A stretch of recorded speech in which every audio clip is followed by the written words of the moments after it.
আজকে এই মানববন্ধনে দেখা যাচ্ছে যে অনেক পার্টি পিছিয়ে আছে, কেউ উদ্যোগ নিয়ে আগায় আসতেছে না। হয়তো বা অনেকে মনে করতেছে যে এটা করলে অনেকেরই লস। এর আগে পূর্ব একটা মানববন্ধন ছিল, সেটা হলো আমরা ডিসি অফিসে গেছিলাম। তো ওখানকার যে মহোদয় যারা আমাদের উপস্থিত ছিল, সবারই একটা লস ছিল। সেই লসের মধ্যে অনেকেই হতাশা হয়ে গেছিল যে অনেক টাকা লস, সেই টাকার উদ্যোগে তারা মানিয়ে নিতে পারছিল না। হঠাৎ করে এলসি টমেটো ঢোকার পর সেই টমেটো নিয়ে অনেকেই কান্না করছিল যে আমার প্রায় 65, 50, 70 লক্ষ টাকা করে লস।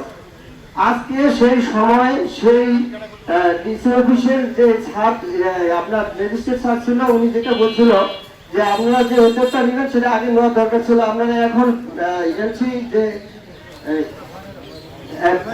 আইপি পাস হয়ে গেছে, সেটা কিন্তু আপনাদের হয়ে গেছে, এখন আর ঢুকে যাবে, এখন আর করার কিছু নেই। সেই লক্ষ্যে কিন্তু যারা এখানে পার্টি আছে বা কৃষক আছে, কৃষক যদি টাকা পায় আগামী বছর আবার কিন্তু এই টমেটো করার আগ্রহ বাড়ে যাবে, এবং পার্টি যদি টাকা পায় তারাও কিন্তু এই টমেটো এখানে পঞ্চগড়ে কেনার জন্য আগ্রহ পাবে।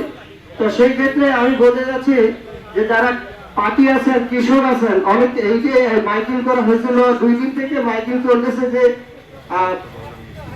আজকের এই মানববন্ধন নিয়েই, কিন্তু সেটা হলো আমরা অনেক পার্টির কাছে গেছি, অনেকে কিন্তু এটা আগ্রহ দেখায় নেই, হয়তো বা দেখায় নেই, তাদের কোনো সমস্যা নেই, কিন্তু আসলে সবার জন্য সেটা ভালো। টমেটো টমেটো টমেটো সবাই করি, কিন্তু টমেটো নিয়ে যে লস লাভ বিষয়টা, সেটা হলো এখন আমাদের সর্বোত্তরে জেলা পঞ্চগড়, এই পঞ্চগড়ের মাটিতে শুধু শেষ টমেটো হয়।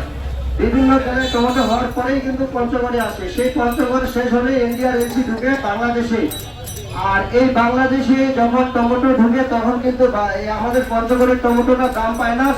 সেই জন্য পার্টিরা অনেক সময় সমস্যায় পড়ে যায়। আমরা প্রতি বছরে কৃষকের কাছ থেকে যে টমেটো ক্রয় করি, আমরা সর্বপ্রথম 700 থেকে 1500 টাকা, 1800 টাকা মন ক্রয় করি। প্রতি বছরে আমরা দেখা যাচ্ছে 40 থেকে 50 লক্ষ টাকা করে লস খাই। তাতে আমরা অনেক টাকা ঋণে আছি। এবারও যদি লস খাই, আগামী বছর মনে হয় আর পঞ্চগড়ে টমেটো কেনার মতো সম্ভব হবে না। আমরা চাই মে, জুন এই 2 মাস আমাদের পঞ্চগড়ে ভরপুর কৃষকের মাঠে টমেটো থাকে। এই টমেটোগুলো আমরা 1 মাস ঘরে রাখি, রং আসার পরে আমরা বাজারজাত করি। আমরা জানি জুন, জুলাই 15 থেকে 20 তারিখ পর্যন্ত আমাদের দেশে টমেটো ব্যাপক থাকে। জুলাই পরে যদি এলসি ঢুকে তাহলে আমাদের ক্ষতি হবে না, নেতে কৃষক এবং ব্যবসায়ী সবাই রাস্তায় নেমে যাবে।